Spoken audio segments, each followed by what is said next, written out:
Hi there, Joe Fernandez here, and today I'll be teaching you about Fury Warrior talents, gameplay gear, and Azerite traits.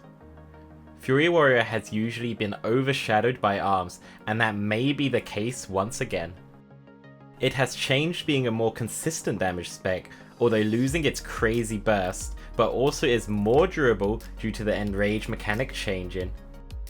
Fury has nearly all set in stone talents relying on great passive pressure, as well as a number of strong honor talents that can be effective in different situations.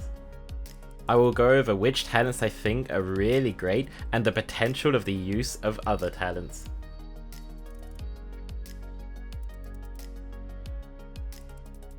Endless Rage is a powerful talent and does what it says, given a crazy amount of rage, which is what gives Fury its main damage. This talent has great synergy with the honor talent Enduring Rage, increasing its effect, and is the strongest talent in this row for damage increase. Fresh Meat could have some potential, losing out on increased rage generation but increasing your self healing. This could be taken when you're desperately struggling to stay alive against certain compositions and could be the difference between living or not. It also increases the effect of your main defensive cooldown, Enraged Regeneration, providing crazy self-healing.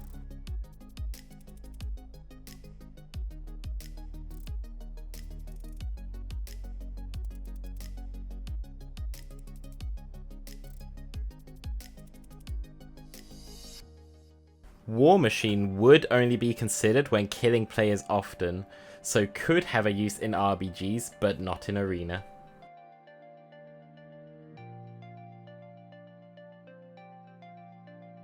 Stormbolt is very safe in this tier, giving you a ranged stun to have great offensive or defensive gains from it.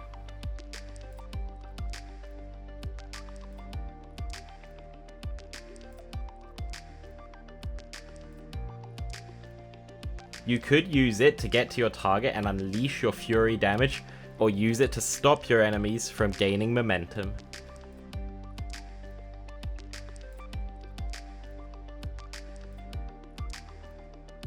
Double Time could be used for increased mobility. However, if you wanted really strong mobility, you'd pick the honor talent Thirst for Battle, which in most situations would make you not want to pick Double Time over Stormbolt. Impending Victory has its niche use, further increasing your survivability hugely. You can use Azerite gear with the third tier having Victory Rush Heal Absorb, making you incredibly tanky against physical damage.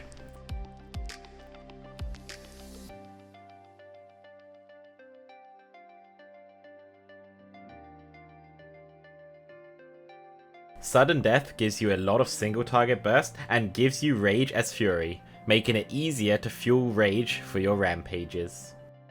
It's not as strong as the Arms Sudden Death due to having a 4-second cooldown as Fury, but remains the staple talent in this row. Furious Slash is the biggest DPS increase on this row, giving you 6% extra haste, which is an incredibly powerful stat for Fury. The problem with Furious Slash is keeping the uptime of it can be hindered against a lot of comps. I suggest to take it where you can keep up the buff very easily and have high uptime on your target.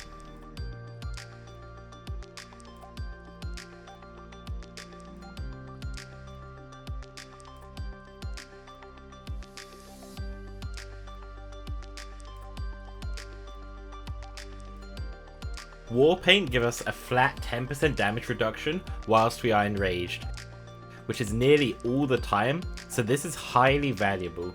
This is the clear go-to choice here, unless you don't need the added tankiness.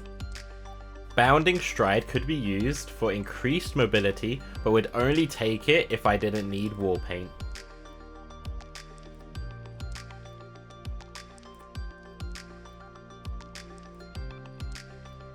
Rampage is our highest damaging ability overall in an arena game. It also adds highly to our burst rotation, making it very powerful in both situations.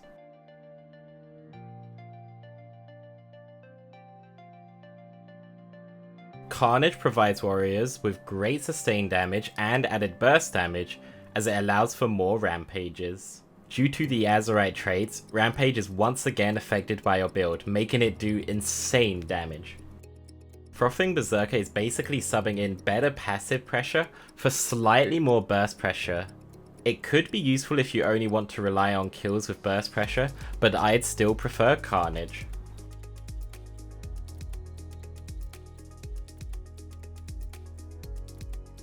Bladestorm is very strong for Fury.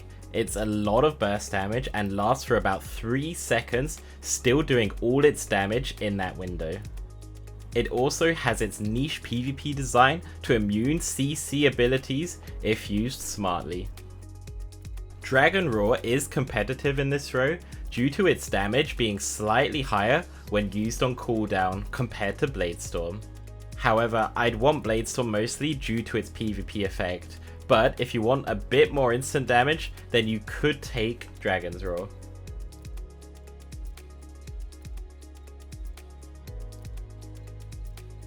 Anger Management provides more uses of Recklessness, giving you more opportunities of burst windows.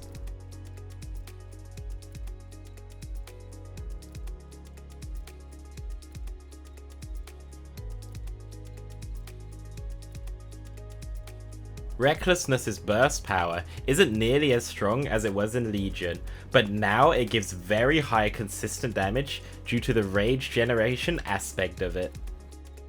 Siegebreaker could also be used for more bursting opportunities, providing you with great burst pressure every 30 seconds, which could be spread due to the inbuilt whirlwind mechanic, making Siegebreaker highly valuable and maybe the go-to talent here.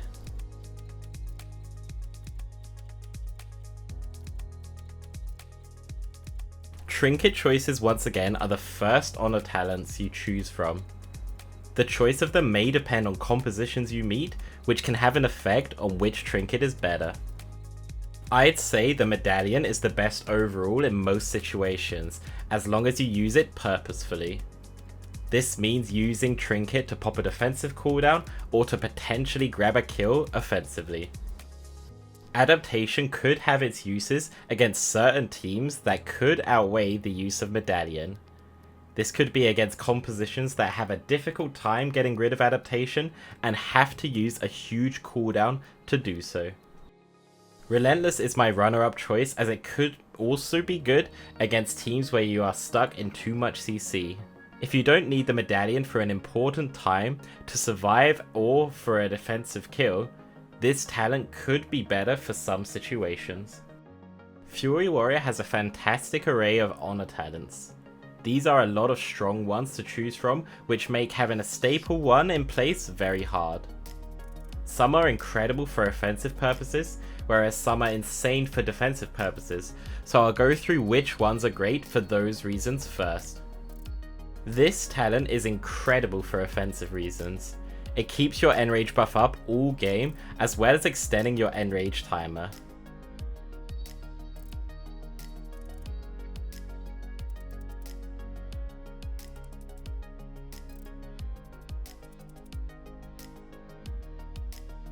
It also has great synergy with Endless Rage, proccing its effect, making it immensely powerful.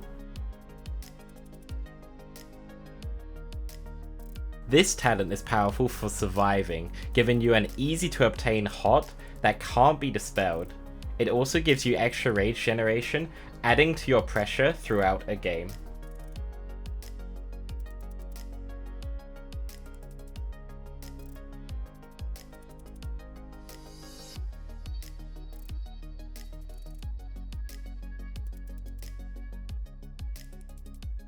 If you plan on swapping a lot, then bear in mind you'll need to Raging Blow the enemy twice in a row, which isn't too difficult. However, swapping a lot may factor into taking another honor talent that might be stronger in this situation.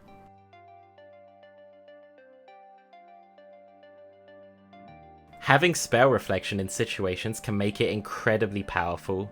Used to reflect damaging spells or important CC can add a huge momentum swing during an arena game. I've always been a huge fan of Thirst for Battle. It gives seriously insane mobility against certain classes that rely on snares to kite, which can be the difference of being kited to sticking to your target like glue. Disarm is a very powerful peeling ability against most melee DPS. It can stop them from doing powerful damaging abilities as well as important CC spells, making it very strong if you need more of a toolkit to survive those melee. Death Wish is the pinnacle of what a glass cannon is. It could be useful, but at such a high cost, I don't see it happening in arenas. However, could be nice in BGs or RBGs to do insane damage with pocket healers. Note that Death Wish right now is taking a huge chunk of cooldown reduction on Recklessness,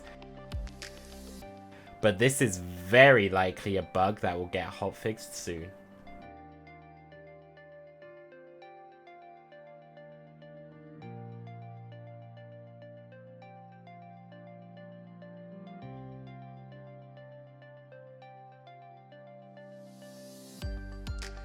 The buff itself is very strong, however, due to enemies' HP usually being over 50%, means that this talent isn't really too effective.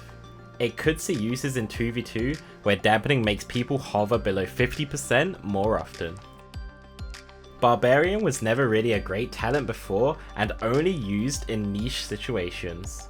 For instance, against Rogue Mage in 2s, it was good to stick on the mage and kill them quickly. Now, due to its nerf, it makes Barbarian very unattractive and most likely won't be used.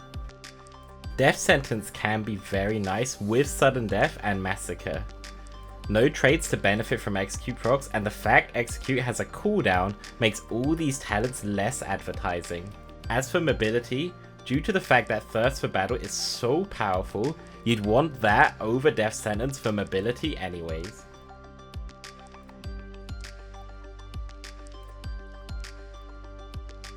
The best go-to Azerite trait for Fury Warriors will be Simmering Rage or Reckless Flurry. Simmering Rage gives another source of rage regeneration, as well as every rampage being boosted damage-wise, which is a Fury Warrior's top damage overall. Pulverizing Blows is theoretically better if you get 3 stacks from Raging Blow and then Rampage, as that will have more damage from that Rampage compared to the Simmering Rage Rampage. However, due to most of the time having such powerful rage generation, it's not always the case that you can achieve these stacks before the next rampage. I find that you can't really make too efficient use of this trait due to wanting to rampage off CD. After playing around with this trait, I felt it was easier to use Simmering Rage and would usually do more damage with it. Reckless Flurry could become the go-to trait when you have great uptime, as it improves your auto attack damage and reduces the cooldown of Recklessness. However, the uptime of your damage will hugely affect this trait, making it not so powerful in situations where you are not doing constant damage. After these 3 traits, then you could use other backups, such as Trample the Weak, Infinite Fury, and Blood Craze in that order of strength.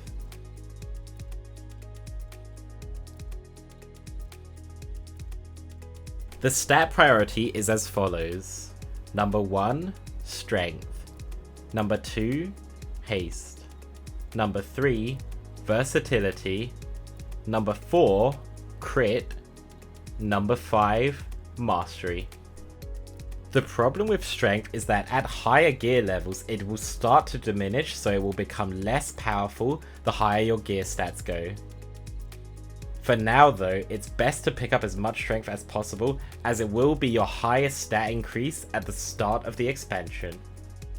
Most stats are essentially good for Fury, although Haste is a clear favourite. I would suggest to try and avoid Mastery as much as possible, but it's not as bad for Fury in comparison to how dreadful it is for Arms.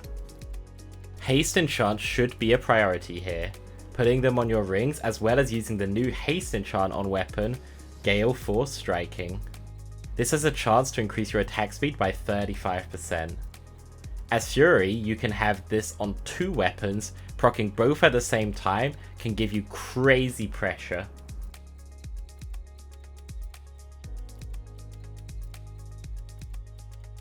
Many alliance races are great for warrior.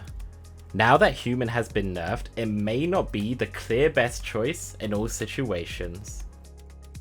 Races like GNOME, Iron Dwarf, Dwarf, and LIGHTFORGED DRAENEI could all potentially be very powerful for warrior. As for the Horde races, I believe Orc will still be very powerful due to having Trinket and still Orc racial, making it great against classes with stuns. Blood Elf also received a huge PvP racial nerf. Other races that can still be good but may pale in comparison into the mighty Orc once again. Overall, my best races would be Orc for Horde and Gnome for Alliance. Bear in mind, due to the nature of ladder, certain compositions could become popular which could make other racials appeal. For instance, Dark Iron Dwarf or Normal Dwarf could be great for Ferals and Assassination Rogues.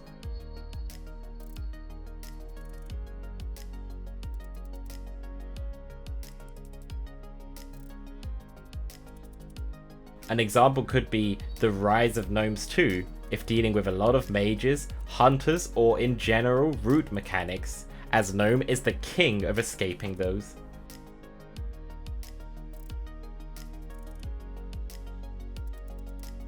The single target damage of warrior is very important as that is your main damage throughput in a game. You want to master your rotation in order to potentially use other spells. Before we get into the rotation, I won't bring up Piercing Howl as it does no damage. However, it remains extremely important because you want to keep your enemies snared at nearly all times so you don't get kited away. Sticking to this priority system will help for smooth rotation flow and maximize your DPS. Number 1, Furious Slash. Number 2, Siegebreaker. Number 3, Rampage. Number 4, Execute. Number 5, Bloodthirst. Number 6, Raging Blow. Number 7, Bloodthirst on cooldown. Number 8, Dragon Roar. Number 9, Bladestorm. Number 10, Raging Blow for Rage. And number 11, Furious Slash as filler. Since multi-targeting is relatively limited, it's not needed to know how to do pure AoE damage, however it's good to know how to do cleave damage when dealing with 2 to 3 targets. For Fury Warrior, this remains simple. You Whirlwind to apply the Whirlwind buff, then continue your single target spell prioritization as usual. This can be very important when you want to spread your Siegebreaker debuffs or hit 2 enemies with your Execute or Rampages, making full use of your Whirlwind buff. To burst as a Fury Warrior, you'd need to take into consideration your general rage for Rampage, your Enrage, Recklessness, and potentially other cooldowns for added bursts such as Bladestorm, Dragon Roar, or Siegebreaker. You'd want to have enough rage to bust out a Rampage, then use your Recklessness, and then keep to your single target priority rotation. If you spec into Siegebreaker, you should use this spell half the time with Recklessness and the other half on its own. Notice that Recklessness doesn't give you a crazy crit anymore, but your rage generation is doubled, allowing for more Rampages frequently, giving you very good burst.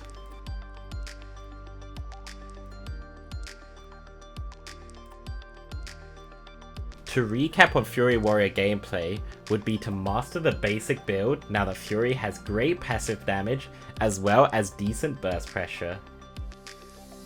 Be sure to practice with Furious Slash if you have high uptime games, as this talent could potentially give you a lot of damage. Familiarize yourself with the normal and honor talents. Knowing which one is great in unique or common situations can make choosing talents give you the edge. Burst down people efficiently with your rotation in order to know how to dismantle your opponents. The key to being a skill-capped warrior is being effective defensively too. So use honor talents when in need of defensive play and time them to perfection. Alright, that's all for this guide. I hope you enjoyed it. Make sure to plus skill this guide if it helped, and feel free to comment down below for any related questions. See you on the next one.